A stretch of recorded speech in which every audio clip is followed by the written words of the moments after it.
पैर सलामत होते हैं वह भी आज अपनी मेहनत से जी चुराते हैं। लेकिन बालोद जिले के बुरहानपुर गांव के रहने वाले राजेंद्र देशमुख, जिसके एक हाथ नहीं होने के बावजूद वो अपनी मेहनत के बूते 13 तारीख को आयोजित होने वाले श्रीलंका में आयोजित होने वाले T20 लीग में अपनी प्रतिभा का जौहर दिखाएंगे। हमारे साथ में वही राजेंद्र देशमुख मौजूद हैं जिनके एक हाथ नहीं है, उसके बावजूद वो 13 तारीख को आयोजित होने वाले स्पर्धा में इंडिया का प्रतिनिधित्व क्रिकेट मैच के माध्यम से करेंगे। राजेंद्र देशमुख जी, सबसे पहले तो आपको बहुत बहुत बधाई हो। धन्यवाद भैया। बताएंगे कि किस तरीके से आपने प्रयास किया, शुरुआत कहाँ से हुई, कैसे आपने ये सीखा, किस तरीके से प्रयास रहा, विस्तार से बताइए।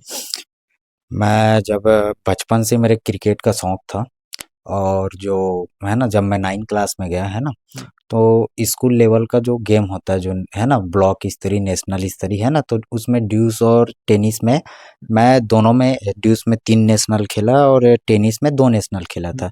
उस समय मेरे पीटीआई गजपाल सर थे, जो आज भी हैं। वहाँ से फिर मैं है ना दुर्ग आ गया है ना, मेरे चाचा जी मोरारदत्त देशमुख जो एसआई हैं, जो कोलियापुरी में रहते हैं, वहाँ चले गया। तो वहाँ जाने के बाद एक न्यूज में आया था कि भिलाई होटल के सामने, भिलाई में दिव्यांग ग्राउंड के सामने पैरा क्रिकेट सेंट्रल जोन होने वाला है ना। तो उसके लिए ट्रायल निकला था, तो मैं पेपर के माध्यम से गया, तो मेरे को पता चला कि दिव्यांग क्रिकेट टीम भी होती है। वहाँ मैं ऑलराउंडर है ना, बॉलर ऑलराउंडर ये का। कब की बात है? ये 2017 की बात है। बॉलर ऑलराउंडर के रूप में मैं ट्रायल दिलाया और उसमें सेलेक्ट हुआ। वहाँ से फिर 2017 से मैं खेलते रहा है ना, अदर स्टेटों में, सेंट्रल जोन, T20 मैच और बहुत से मैच खेला मैं, मतलब ऑल इंडिया तो में उससे खेले। पहले क्रिकेट का अभ्यास किए थे या उसी समय से ही शुरुआत हुई आपकी? नहीं, क्रिकेट की शुरुआत तो मेरा स्कूल गेम से हुआ था, जिसमें बताया ना मैं कि 3 नेशनल ड्यूस में खेला था और है ना। तो फिर यहाँ से जाने के बाद मेरे को पता चला कि दिव्यांग क्रिकेट भी होता है, क्योंकि मैं नॉर्मल खेलता था। तो फिर 2017 से मैं खेलते रहा। तो उस बेस में है ना, 2017 से 2023 तक का मेरा परफॉर्मेंस देखते हुए मेरा चयन भारत और नेपाल के बीच जो 25 से 27 दिसंबर के बीच जो T20 श्रृंखला था, उसमें मेरा चयन हुआ। और मेरे को भी ऐसे समय में पता चला था कि नाइट के समय में मेरे जो सर हैं, डॉक्टर मोहम्मद सलीम सर जो हैं, जो कि अभी हमारे सेक्रेटरी है छत्तीसगढ़ दिव्यांग क्रिकेट टीम के, तो सलीम सर बताया कि आपका चयन हो गया करके, मेरे को बहुत खुशी हुआ। अब गांव में मिडिल क्लास होने के कारण, एक छोटे से गांव में होने के कारण, ज़्यादा कुछ जो किट की सामानें होती है वो उपलब्ध नहीं कर पाए हम। तो जो मेरे दोस्त थे, जो सीनियर जो प्लेयर थे, भैया लोग थे, जो बड़े लोग, उन लोग अपना किट दिए मेरे खेलने के लिए, जा खेल के आया है ना, एक अच्छा लेवल में तू खेलने जा रहा है करके। तो उनका किट को लेके मैं गया था, चंदन भैया करके हैं दुर्गा केलाबाड़ी के, उसके किट को लेके गया था मैं। और वहाँ जाने के बाद मेरा परफॉर्मेंस अच्छा रहा। वहाँ से फिर आने के बाद फिर 2023 से मैं अपने छत्तीसगढ़ टीम का प्रतिनिधित्व करने लगा, और लगातार मैं जयपुर, वाराणसी, उड़ीसा है ना, यहाँ मैच खेलते रहा। तो इस सभी को देख कर ना, फिर मेरा सेकंड बार चयन हुआ है ना, जो अभी 13 तारीख को श्रीलंका में होने जा रही है, भारत और श्रीलंका के बीच मैच। तो उसमें चयन हुआ, और बालोद जिले से मेरा चयन हुआ है, और दुर्ग जिले से लक्की साहू करके हैं, जो सीनियर हैं, भैया है, उसका भी चयन हुआ है। तो देखिए, ये तो पहली दफा नहीं, आप काफी पहले से ही प्रयास कर रहे हैं इस चीज को लेकर, है ना। अभी एक बड़ी उपलब्धि हम कह सकते हैं कि इंडिया टीम की ओर से शायद पहली दफा होगा आप इंडिया टीम की ओर से अभी जा रहे हैं। कैसा महसूस हो रहा है आपको, और कितनी बधाइयां आपके पास में आ रही हैं? पहले बार तो गया था तो यहीं इंडिया में मैच हुआ था। ये पहला टाइम मैं भारतीय टीम के साथ विदेश जा रहा हूँ, श्रीलंका। तो एक डर भी रहता है कि आप जब इंडिया में खेलोगे तो उस पिचेस में खेले रहोगे आप, है ना, उस पिच का अनुभव है जो स्टेडियम उसका। लेकिन आप जब बाहर जाओगे तो थोड़ा मन में भी वो रहता है कि वहाँ की पिच कैसी होगी, है ना, वहाँ का जो ग्राउंड है वो कैसा होगा। तो ये सब चीज मन में रहता है कि, लेकिन इस सब चीज को अगर सोच के चलेंगे, रहता तो है, लेकिन है ना, कोशिश ये रहता है कि ये सब चीज को नजरअंदाज करके अपना वहाँ बेस्ट देना है, ऐसा है। तो देखिए अमूमन देखा जाता है कि जिनके हाथ पैर भी सलामत होते हैं वो लोग भी कोताही करते हैं इन तमाम चीज़ों से, है ना। और ये काफ़ी मेहनत का काम होता है। और अगर हम एक बात ये भी कहें कि भाई अगर इंडिया टीम की ओर से प्रतिनिधित्व करना है मतलब काफ़ी मेहनत लगता होगा, है ना, काफ़ी ज़्यादा अभ्यास करना होगा, है ना। लेकिन इन तमाम कठिनाइयों के बावजूद किन किन तरीके की कठिनाई आई और किन किन तरीके की चुनौतियां आपके पास में आई है, और उन कैसे आपने उन तमाम चुनौतियों से निपटा है, इसके बारे में बता दीजिए। मैं जब जाता था, है ना, ट्रायल दिलाने के लिए, तो क्या होता था, मेरा चयन हो जाता था। जैसे ब्लॉक में, जिला में, क्षेत्रीय में, नेशनल में भी चयन हो जाता था, नॉर्मलों में। तो सब ऐसे बोलते थे कि आपका एक हाथ है, इस कारण आपका चयन हो गया, है ना। तो उस बात को मैं सोचता था कि मेरे एक हाथ होने के कारण इन लोग मेरा चयन कर रहे हैं।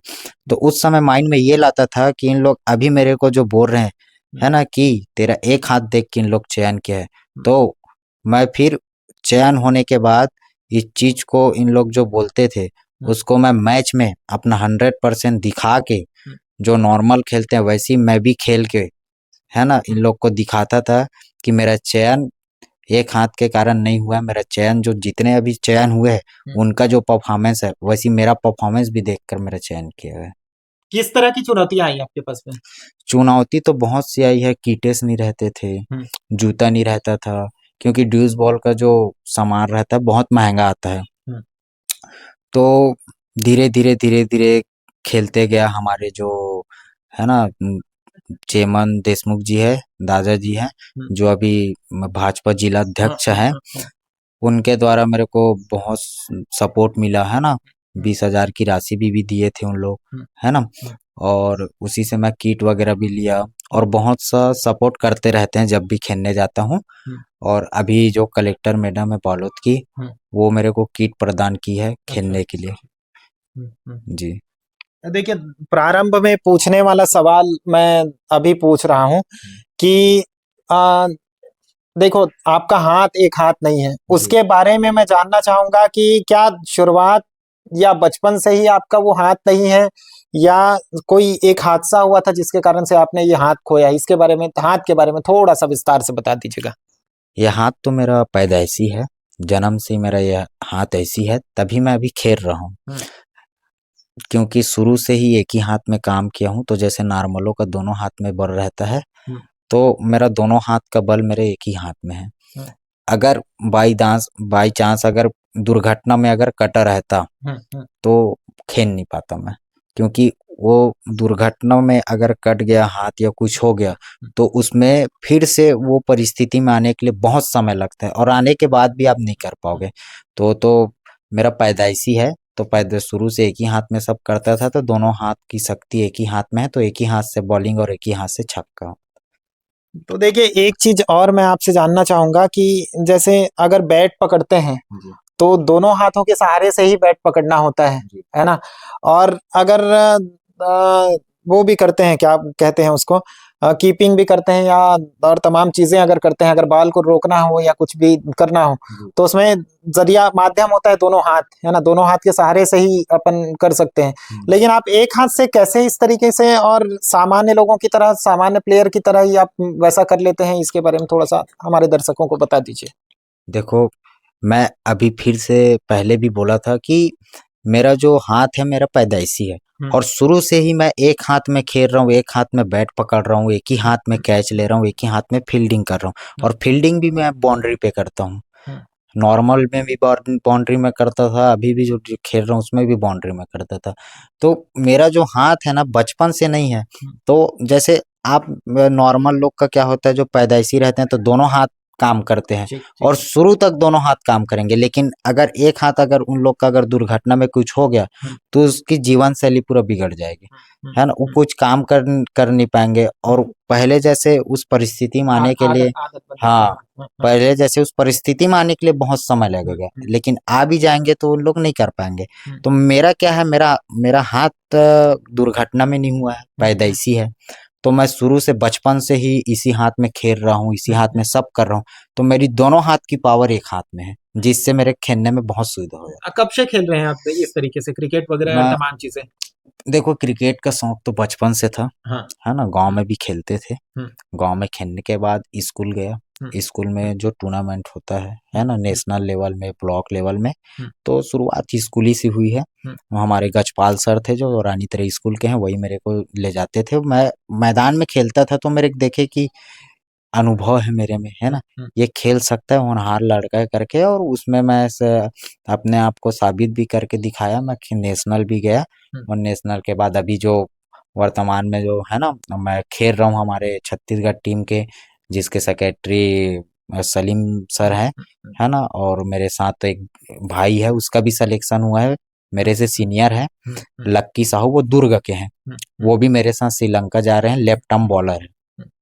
कोई प्रेरणा स्रोत आपके हों? प्रेरणा स्रोत ये है कि जैसे कोई अगर व्यक्ति है जो कुछ गेम में है और वो जो अपना मनोबल खो देते हैं कि अब नहीं कर पाऊंगा, तो मैं उसको यही बोलना चाहता हूँ कि मैं जिस परिस्थिति से उठा हूँ और एक हाथ में इतना संघर्ष करके मैं एक नॉर्मल में भी नेशनल खेला हूँ और डिसेबल में भी खेल रहा हूँ, तो अगर मनोबल आपका टूटता है तो मैं ये बोलता हूँ कि आप मेरे को कंपेयर करो, जब वो एक हाथ में कर सकता है तो हम दोनों हाथ होने के बाद भी क्यों नहीं कर सकते। संघर्ष की कोई ऐसी कहानी जो संघ आपके लिए यादगार वो लम्हे बने हुए? संघर्ष की कहानी है कि मैं तो है ना साइकिल से बहुत दूर दूर तक प्रैक्टिस करने जाता था, है ना, जैसे कि यहीं से मैं दुरुप भी चला गया हूँ साइकिल से। अच्छा। हाँ, और वहाँ जो रहता था कोल्हापुरी, है ना, वहाँ से भी मैं पावर हाउस। एक हाथ से साइकिल चलाने में कितनी कठिनाई होती थी? एक हाथ से साइकिल चलाने में कठिनाई तो नहीं है, क्योंकि बचपन से एक ही हाथ में आदत पड़ गई है, तो साइकिल ही में जाता था खेलने के लिए। और बैग वगैरह तो मैं बताया था होते नहीं थे, तो जो बड़े भैया लोग थे उन्हीं लोग का सामान इस्तेमाल करता था, तो उन्हीं लोग से खेलता था। आज उन लोग भी मेरे लिए प्राउडफुल कर रहे हैं कि आज उस स्थिति से खेलते खेलते आज आप यहाँ तक पहुंच गए। क्या आगे की क्या सोच है कि क्या बनना चाहते हैं, किस या कोई बड़ा मुकाम हो आपका कि इस मुकाम तक कि हमको पहुंचना है, या नेशनल खेलना है, इंटरनेशनल खेलना है, तमाम चीजें किस तरीके की आपकी सोच है भविष्य में? भविष्य में बड़ा गोल कोई? मेरा भविष्य में सोच है कि अभी तो अब तो मैं जो डिसेबल में होते हैं, जो नॉर्मल में इंडिया होते हैं वैसे में हमारे में भी होते हैं, तो वो तो मैं खेल ही रहा हूँ। अब मेरा सोच है कि एक हमारा जो एशिया कप होता है उसमें मेरा नाम आए, है ना, और उसमें मैं अच्छा परफॉर्मेंस करूं, है ना। हमारा केवल एशिया कप, ये विश्व कप भी? अभी जो होने वाला है एशिया कप, विश्व कप में तो है ना, अब इसमें करेंगे, है ना, अभी जो आने वाले में जो होने वाला है, अगर उसमें नाम हुआ तो उसमें भी, है ना, उसमें भी नाम आएगा, क्योंकि इसमें परफॉर्मेंस में अच्छा होगा।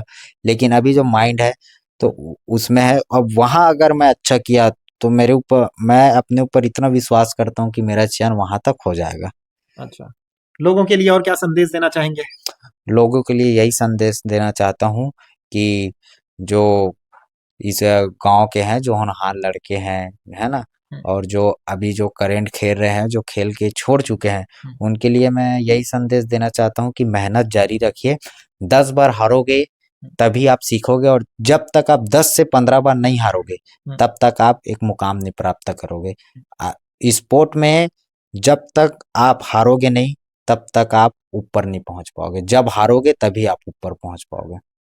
तो ये थे दिव्यांग राजेंद्र देशमुख, जो अपने संघर्ष की दास्ता विस्तार ने उसके पास में बता रहे थे, कितना उन्होंने संघर्ष किया और संघर्ष करने के बाद ही इस तरीके का मुकाम हासिल किया। तमाम मैचेस खेले हैं, छत्तीसगढ़ का प्रतिनिधित्व किया, और आज पूरे भारत देश का प्रतिनिधित्व करते हुए 13 तारीख को श्रीलंका में आयोजित होने वाले T20 लीग मैच में भारत का प्रतिनिधित्व कर भारत को जीत दिलाने में भरसक प्रयास करेंगे। उनके संघर्ष की दास्ता काफी लंबी थी, तो विस्तार न्यूज पर साझा किया है। इसी तरीके से विस्तार न्यूज पर बने रहे। बिलेश्वर देवांगन, विस्तार न्यूज, बालोद।